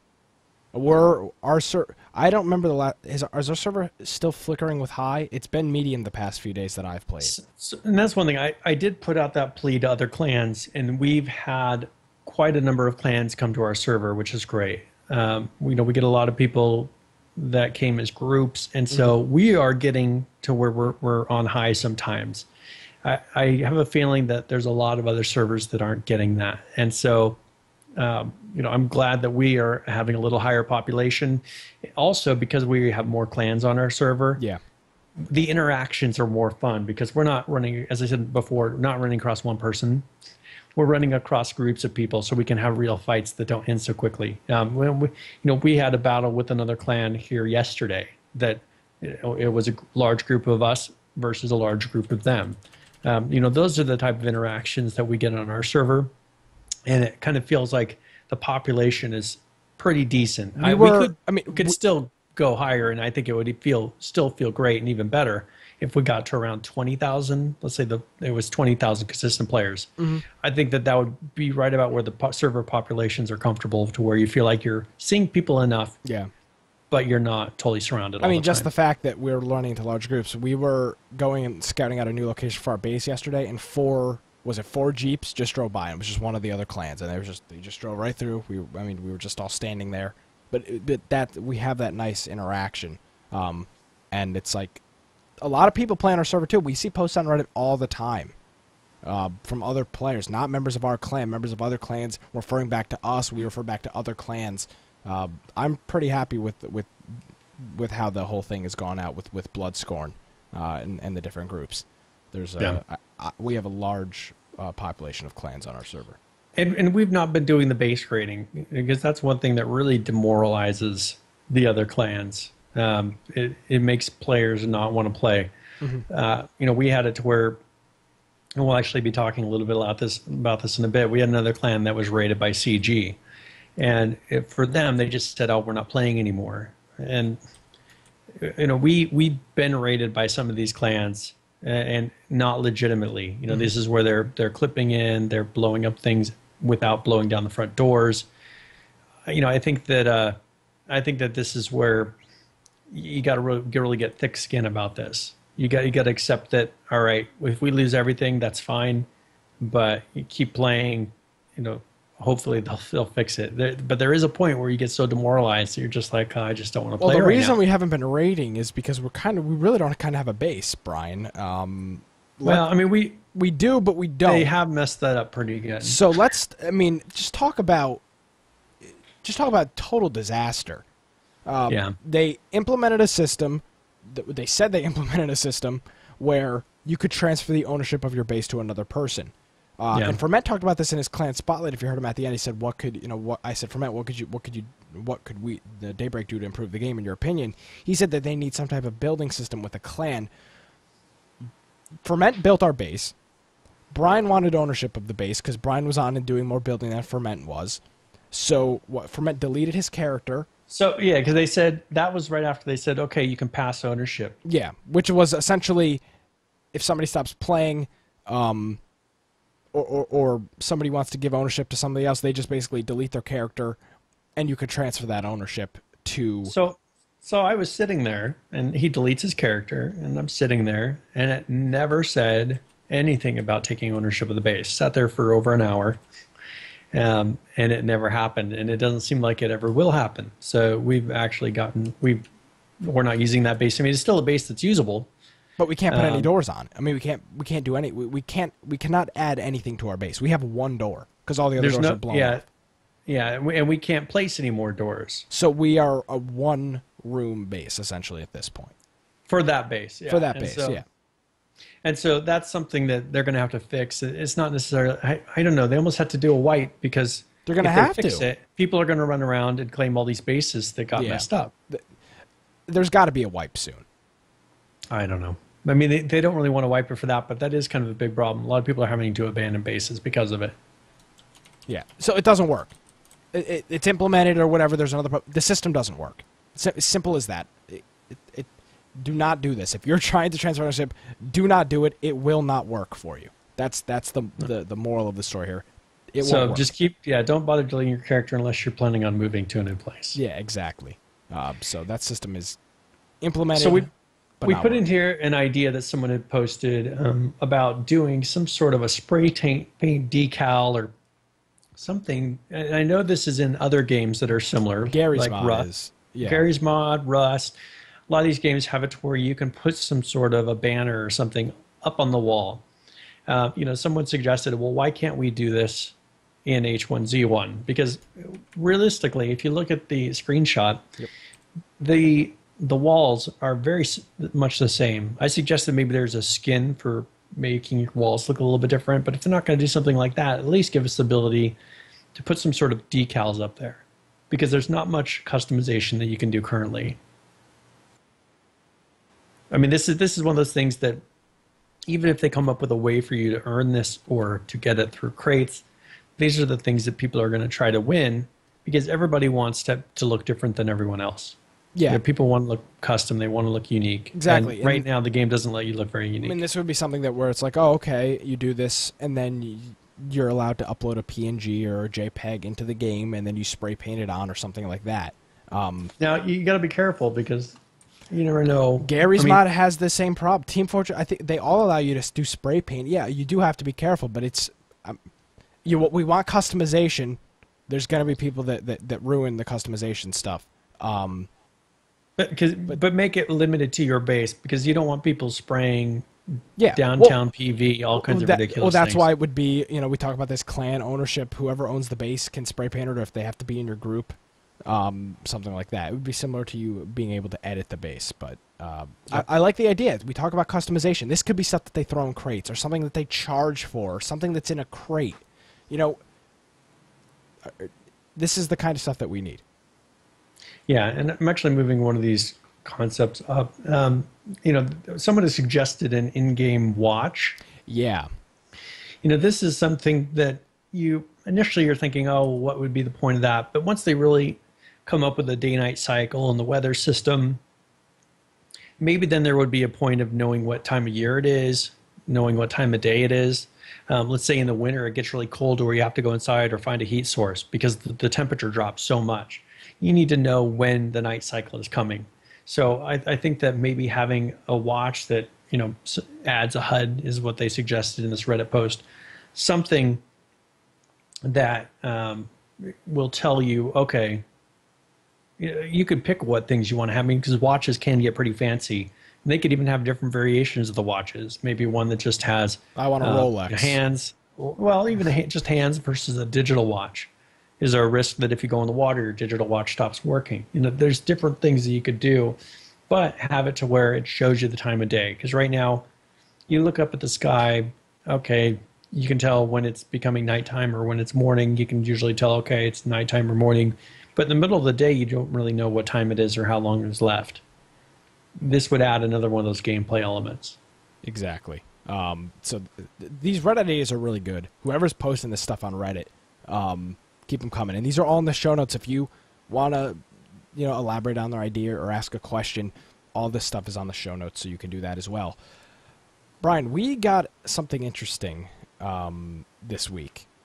The Bloodscorn server has gained in popularity since you put out the thing about, and this is not us tooting our own horn, let's just throw that out there. Brian put out a plea for other clans to join Bloodscorn. There has been this hacking clan on Bloodscorn since we moved there from, what server were we on? Was it well, we temporarily went to Blackout. So we came here. We went from Blackout to Bloodscorn, and there's been this hacker group on Bloodscorn, and they are CG, capital C, capital G. That's that's what their thing is. And they're a Chinese hacking clan. Yep. And that's something where we've been dealing with them. They have been avoiding us. They were avoiding us for quite a long time, because they found that we would kill them. We built a base where we could see them coming. And so we got to the point to where they would leave us alone for the most part. But they have been attacking a lot of these other new clans that were coming onto the server. And so, as I said, that one clan said, oh, we're quitting the game for a while because CG came in and clipped through their walls and took all their things and killed them. Yeah, so we got a bunch of them got banned. And this is something where I write in a lot of reports. Yeah, this is Brian's claim. Everybody, I'm sure, knows Brian's email address, because every time something happens, Brian's always has screenshots, or other members have screenshots and video, and Brian reports it along to them. And somebody chat saying you got 2 of them. There was more than 2 banned. The screenshot. There was 2 on that screenshot. But yeah, I know there was at least 8 to 9 that night, and there's been more since. Yeah. Let's be clear. All these guys do is hack. This is not a clan with some hackers and some people. They hack. All of them hack. There could be a few variation, but this is one of those 90% of the clan hacks. So yeah, and they have the entire campground on our server locked down. There must be 50 deck foundations around the campgrounds. It's just it's crazy. And so this is something where we had 5 or 6 of them, and I posted a video on YouTube about this. And that's one thing. They didn't broadcast all the ban messages. There were more bans than what were actually broadcast. I posted a video because after they came, they were using speed hacks and aim bots and magic bullets and all kinds of crazy things, because there were 6 of them right after they got their packs back. They all came on and started messing with us. Mm-hmm. And so I made a video when I ran back that showed that these guys were shooting from out of range, and I had a list of a large number of their names. Yeah. And so I went through and posted this video, and then I wrote an email. And then someone on Reddit saw my video, and now that's one where we went out and found them to get a little more. But it's another video of them hacking. Yeah, and so someone had found one of my videos and posted it and was commenting on it, and that post took off on Reddit. And I think that it brought some attention to Daybreak about what I've been saying. And so they contacted me, and we worked together a little bit, and we got a bunch of the guys banned. And it wasn't because it wasn't like, hey, give us a list of the people that you want banned. That was not what it was. It was as these people are attacking us and we are seeing that they're doing very clear things that are not normal attack patterns, I would just send in lists of names, and they would actually go and check every single one of those, and they put a focus and got a lot of these guys gone. Yeah. Basically it was nice that. And there has been a much smaller, some of them did come back. That's the thing, is some of these guys will buy another account and they come right back. But there has been a big decrease in what CG has been doing lately. Yeah. Now, with hopefully this is a trend, though. Exactly. Hopefully it's a trend, because these people are, I'm assuming, going to get back into the game, right? This will not be the end of the CG hackers. And this isn't the only major hacking clan. Hopefully they've learned something from this to see, all right, and they'll admit that there are major problems. There are major problems with the current way that these, we talk about region locks and all this. These guys are a Chinese clan. I was watching a live stream today of a really good player, and he ran up to these guys and that were Chinese, and he actually had memorized some things to say to them. He memorized "I'm Chinese" in Mandarin, and he ran up to them and they let him in the car, and he was driving around with all these hackers and just watching what they did. You can't say that this is not a problem in the game, and you can't say that, but maybe they'll realize that, okay, there are large hacking clans where that is all they do. That whole group hacks. Let's find those. Let's get them out of the game, because you're going to get a huge chunk of the people. Make them all go individually. Make it to where it's not worth being in a clan because you're going to get looked at more. Yeah. And they said, yes, not all Chinese too. There are hacking clans. The Chinese gaming culture tends to be more accepting of hacking. I brought this up, but that's not saying they're the only hackers. I brought this up when we had Daybreak on the show a while ago about the region locks, and everybody was attacking me about how it's not necessarily, they have no interest in doing region locks. So this is not something that we're probably going to see. No, but they're going to have to focus on these hackers and really try to weed them out. Yeah. And clans are a perfect way to start. I mean, you have a list of names of people to check. Yeah, and it's not just like one person saying it. I mean, we've got a whole group of people saying, "Yep, this person's clearly hacking," right? That they just killed all of us. So it's something like that we can sit back and, I guess, figure out. And in that case, we got results. So here's one thing that was frustrating. I had posted some things on Reddit, and I had posted the screenshot of, I'm trying to remember what I had posted. I posted a screenshot of the map, and then I get banned to where I can't post anything else. And is that called a shadow ban? Yeah, I think that's what the Reddit term is, a shadow ban, yeah. Because after that, I had posted something else having to do with the creative mode test server. And it wouldn't let me make that post. And that post, both of them got to be on the top front page, and they were on there the whole day. But I don't understand why would, how does the shadow ban system work? Why would I get shadow banned for posting the map? Yeah. Just an interesting thing there. Yeah. And so that doesn't make any sense to me. First of all, that one post, I get shadow banned, and then I can't post until I verify my email address again. And then, it's silly. Yeah. So just something interesting that we noticed throughout the week. And so, yeah, you gotta love Reddit.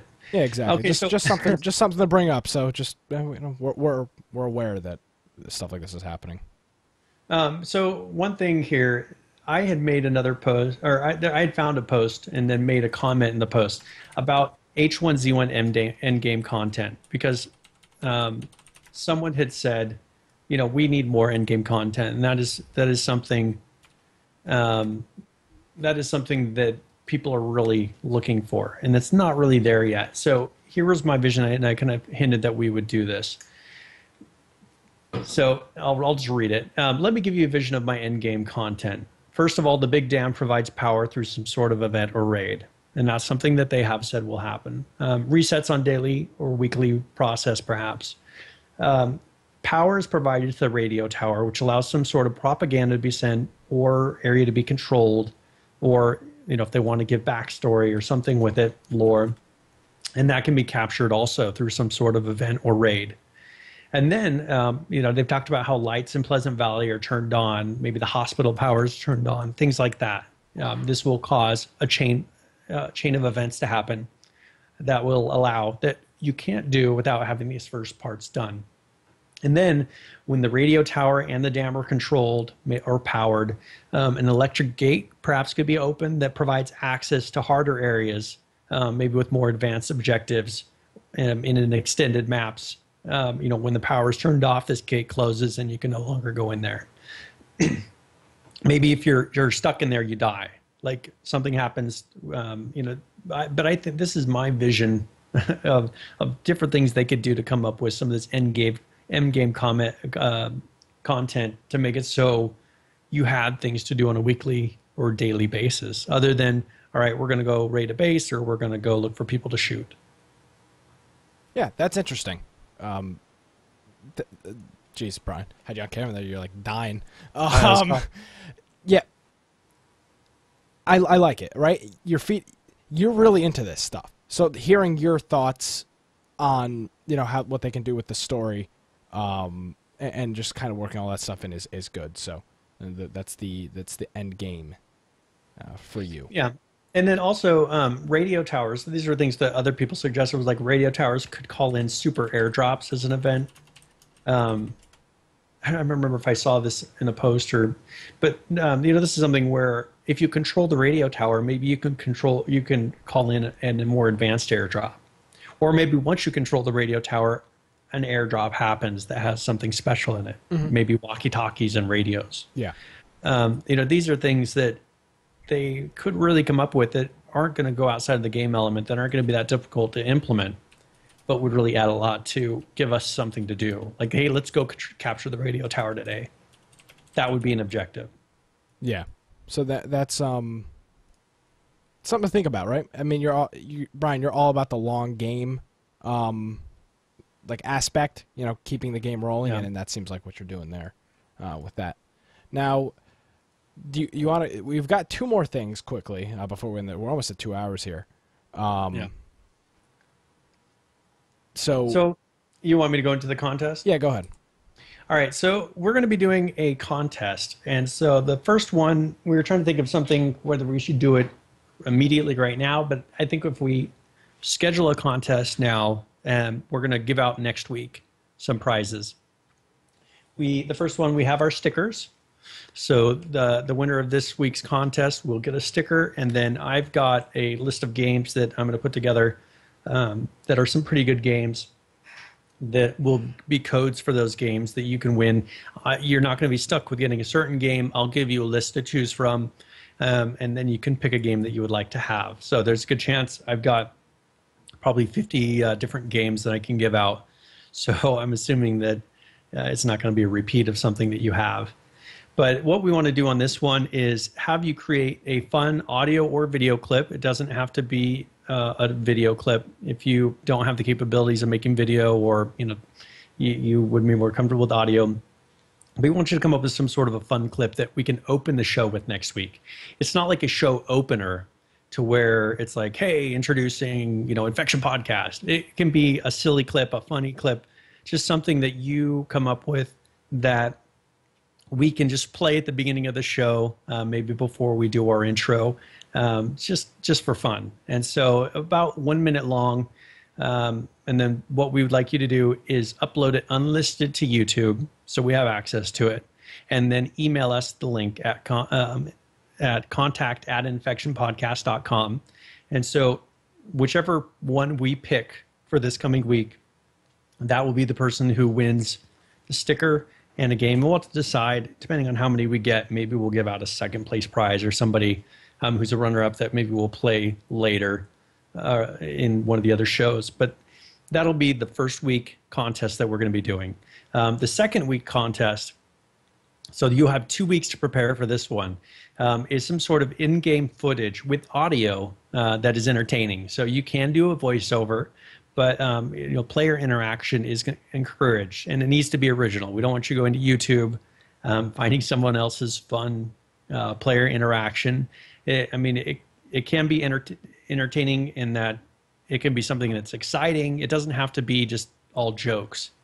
But if you come up with something that's like, hey, this was a great video, something that happened in game, record it. That's one reason to run Shadowplay or Raptor. But get that recorded, and then we will do that contest in 2 weeks. So next week we'll record the other contest that's going to be after that. We'll keep these going, but those are going to be the first 2 weeks for the contests. Yeah, so there you go. So if you're interested in if you want to produce some of that content, you can do that, and we'll have a little write-up on the website over there on infectionpodcast.com.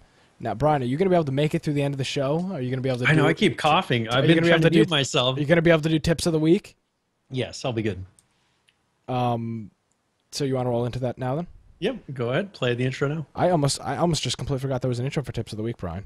Yeah, I know you're just ready for me to roll into them. I gotta play the intro first. I know, right? I should probably play this intro. So without further ado, it's time for tips of the week.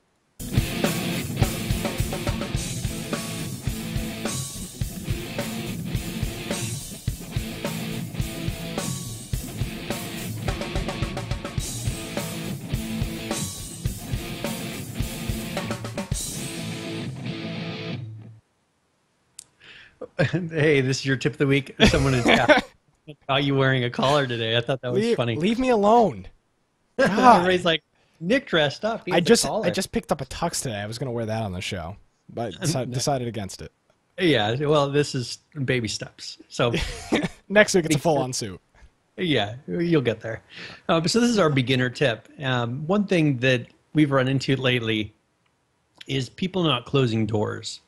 And there's a bug currently in game to where if you open a door and then someone comes up who may have the code to close that door and open that door, tries to go and open the door or close the door. Actually, if they try to close the door before they've entered that code, it will not let them. So let's say you open the door and then you log out. You'll possibly run into the problem that the person behind you will have no ability to close that door. So you may be stuck where your base door is open. You could run into some major problems, or maybe a room that has certain loot in it is stuck open. But until they fix it to where an open door can have the code entered and allow you to be able to go and close that again, it is very important that if you open a door, close, and this is not the doors in random buildings, this is the doors in bases.